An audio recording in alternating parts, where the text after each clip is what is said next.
సారెడ్డి గారు, రవితమ్మ గారు, ఒక నలుగురు మంత్రులు క్యాన్వాస్. ముందు ప్రలోభాలు అయిపోయినాయి, బెదిరింపులు అయిపోయినాయి. ఎలక్షన్కి ముందు 2 రోజుల ముందు నుంచి ఎవరైతే మండలంలో గట్టిగా ఎలక్షన్ ఎదుర్కొంటారో వాళ్ళ ఇళ్లపైన దాడులు. 2 రాత్రులు పూర్తిగా దాడులు చేశారు. సుమారుగా 50-60 మంది వైఎస్ఆర్ కాంగ్రెస్ పార్టీ మంచి లీడర్ల పైన. అన్నిటికీ ఎదుర్కొని మేము ఉదయం ఎలక్షన్కు 5 గంటలకు ఏజెంట్గా అందరినీ నిలబెట్టినాం. ఎలక్షన్ ఏజెంట్లు నిలబడిన తర్వాత ఎలక్షన్ కొనసాగుతూనే మాకు ఎవరైతే కొంత ముఖ్యమైన క్యాండిడేట్లు ఉంటారో అప్పుడు వాళ్ళను లిఫ్ట్ చేయడం జరిగింది. పోలీసు వారు వచ్చి లిఫ్ట్ చేయడం జరిగింది. తర్వాత ఎలక్షన్ అయితే జరుగుతున్న ఇంచుమించు మేము 11 గంటల వరకు మేము ఎలక్షన్ రౌండ్ కొడుతూ చూసినాం. అయితే ఎస్పీ గారికి 9 గంటలకు ఒకసారి అప్పీల్ చేశాను ప్రెస్ ద్వారా. సార్, మాకు బయట మనుషులు కనిపిస్తున్నారు ప్రతి బూత్లోనూ. సుమారు నాకు తెలిసినట్లు కొంత జిల్లాలో రాయచోటికి సంబంధించిన వాళ్ళు, రాజంపేటకు సంబంధించిన వాళ్ళు ఇక్కడ బయట మనుషులు ఉన్నారు సార్. బయట మనుషులు వచ్చినప్పుడు కొంత గొడవలు జరిగే అవసరం ఉంటుంది, గొడవలు జరిగే అవకాశం ఉంటుంది. దీన్ని మీరు చర్యలు తీసుకోండి సార్ అని సాక్షాత్తు కొందరు పేర్లు ఎత్తి చూపించాను అక్కడ ఉన్న పోలీస్ వారికి. ఇతను పలానా వ్యక్తి, పలానా రాయచోటికి సంబంధించి ఇతను పలానా వ్యక్తి, పలానా రాజంపేటకి సంబంధించి చెప్పినా కనీసం వాళ్ళలో చలనం కూడా లేదు. వాళ్ళను తీసుకొస్తాము, ఎందుకు వచ్చారే అని అడగాల్సిన అవసరం కూడా వాళ్ళు చెప్పలేదు.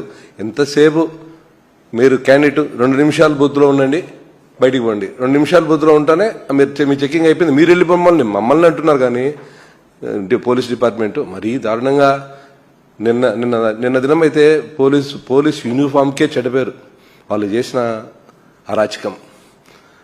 11 వరకు మేము ఎలక్షన్ ఎదుర్కొన్నాం. అన్నిసార్ల వాళ్ళెంత దౌర్జన్యం చేసినా మా కార్యకర్తలు, ప్రజలు ఓట్లేశారు. 11 గంటలకు వచ్చాడు మంత్రి రాంప్రసాద్ రెడ్డి గారు. 11 గంటలకు వచ్చిన తర్వాత చిన్న కొత్తపల్లి గ్రామానికి అటాక్ చేశాడు. సుమారు 300 మంది రౌడీలతో వచ్చాడు. 300 మంది వచ్చి అక్కడ చిన్న బూత్, అది 700 ఓట్లు ఉన్న బూత్. దాంట్లో 5 మంది ఏజెంట్లు ఉన్నారు మా పిల్లలు, రమేష్ అని, సుబ్బయ్య అని. పోవడం అందరినీ బయటికి ఈడ్చడం, వాళ్ళని విపరీతంగా కొట్టడం బయట నుంచి వచ్చిన వ్యక్తులు. ఇది చూడండి, ఒక మంత్రి సమక్షంలోనే ఏజెంట్లను ఇంత దారుణంగా కొట్టినారు.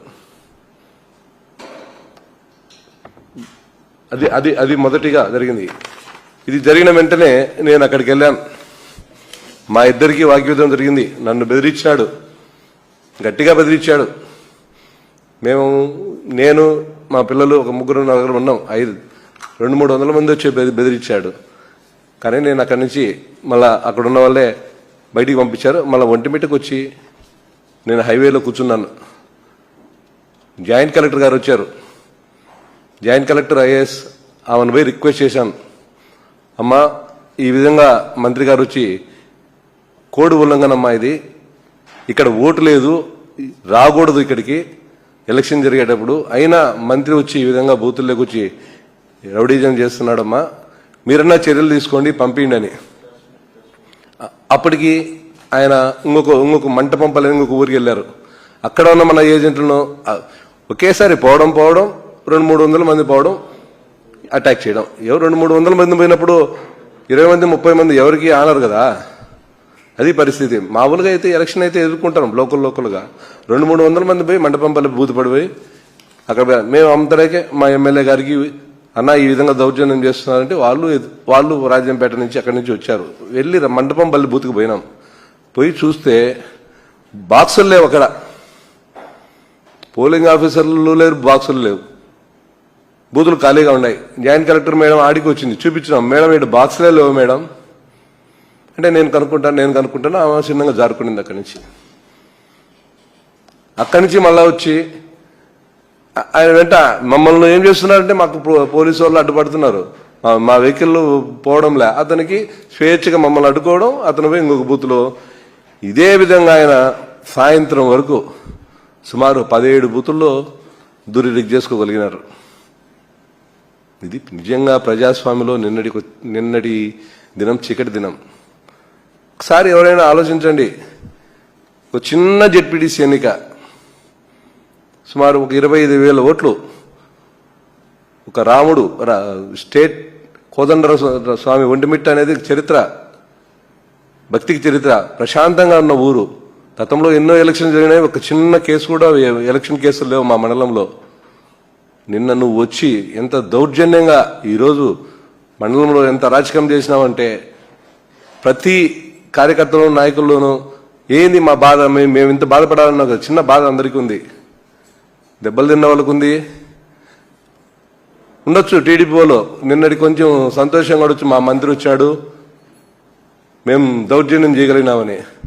రేపు ఎలక్షన్లు అందరికీ జరుగుతాయి కదా, రేపు స్థానిక సంస్థలకు అందరికీ జరుగుతాయి కదా, అప్పుడు నీ ఊర్లోనే నువ్వు కాపాడుకోవాలి కదా. అప్పుడు మా ఊర్లో మేము ఉంటాం కదా, మేమేం తగ్గం కదా. మంత్రి గారు మీకే చెప్పేది, ఆ రోజు నువ్వు నీ ఊరు నువ్వే కడుక్కోలేవు, మా ఊరికి వచ్చే నువ్వేం దౌర్జన్యం చేయలేవు కదా. ఈరోజు మా ఊరు ఒక్కడే కాబట్టి నువ్వు 2-3 కాన్స్టిట్యూషన్ జనాభాలు వేసుకొచ్చి మా ఊరి పైన దౌర్జన్యం చేయగలిగినావు. రేపు నీ ఊర్లోనే నువ్వు కడుక్కోలేవు, నీ ఊర్లోనే నీకు అది ఎదుర్కొంటారు. మంచి పద్ధతి కాదు మంత్రి గారు. ఈ విధంగా ఒంటిమిట్ట బూత్కి వచ్చారు. ఒంటిమిట్ట బూత్లో స్వయాన ఆయనే ఒంటిమిట్ట బూత్ తర్వాత సాలాబాద్ బూత్లో కూడా అక్కడ ఉన్న ప్రజలంతా తిరగబడ్డారు మంత్రిని. ఆడవాళ్ళంతా ఎంత నీచంగా తిట్టారు ఆడవాళ్ళు. అది చాలా ప్రశాంతమైన ఊరు, ఏకతాటిపైన ఉన్న ఊరు. ఈరోజు రేపు తప్ప నువ్వు ఎలక్షన్లో సాలాబాద్లో నీ పార్టీ తరఫున ఏజెంట్లు కూడా ఉండరు, ఎందుకంటే ఒకే ఊరు అది. ఒకరో ఇద్దరు ఏదో చిన్న సమస్యలు ఉంటాయి, సర్దుకొని పోతానే వాళ్ళు.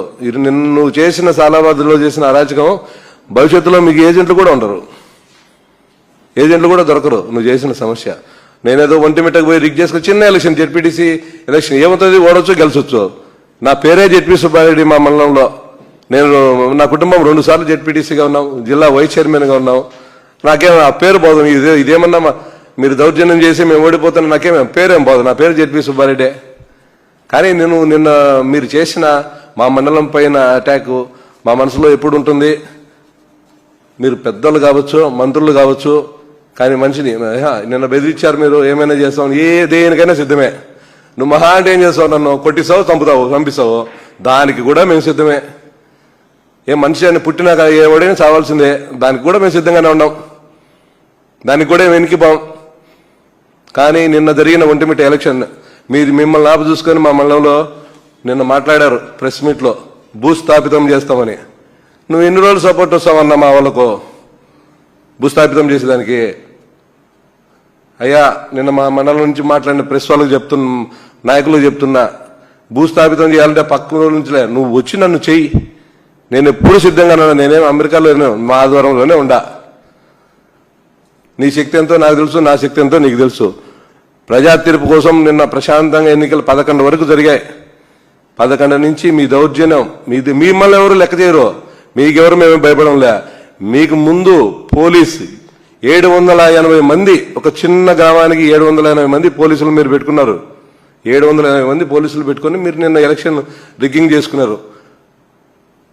అదే 11 గంటల వరకు ఇంకొక 2 గంటలు మీరు ఎలక్షన్ జరిగిందా మీరు కనిపించిండే వాళ్ళు కాదు. మీరు ఎన్ని ఓట్లు వేసుకున్నారో అందరికీ తెలుసు. అది మేము చెప్పడం అసలు అది ఎన్నికనే మేము ఆలోచించడం లేదా. మీరు చేసిన తర్వాత మేము ఎన్నికైనా ఎలక్షన్ అని మేము అనుకోవడంలే. మేము కూడా రేపు కౌంటింగ్ కూడా మేము బాయ్కాట్ చేసి తెస్తున్నాం. మేము ఎలక్షన్ కౌంటింగ్ కూడా తెలుసుకోవాలా. మీరు ఏం డిక్లేర్ చేసుకుంటారో చేసుకోండి, దాని గురించి మేము ఆలోచించడంలే.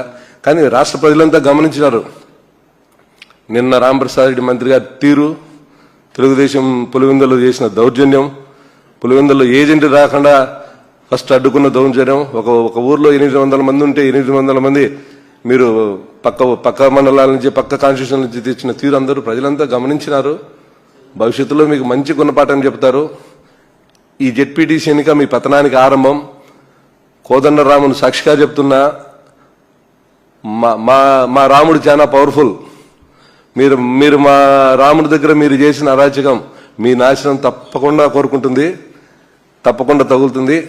ప్రజలందరూ, రాష్ట్ర ప్రజలందరూ మీరంతా నిన్న జరిగిన ఎలక్షన్ తీరును ఒకసారి గమనించాలని, తప్పకుండా గమనించి భవిష్యత్తులో మంచి నిర్ణయం తీసుకుంటారని రాష్ట్ర ప్రజలందరికీ నా వందనాలు.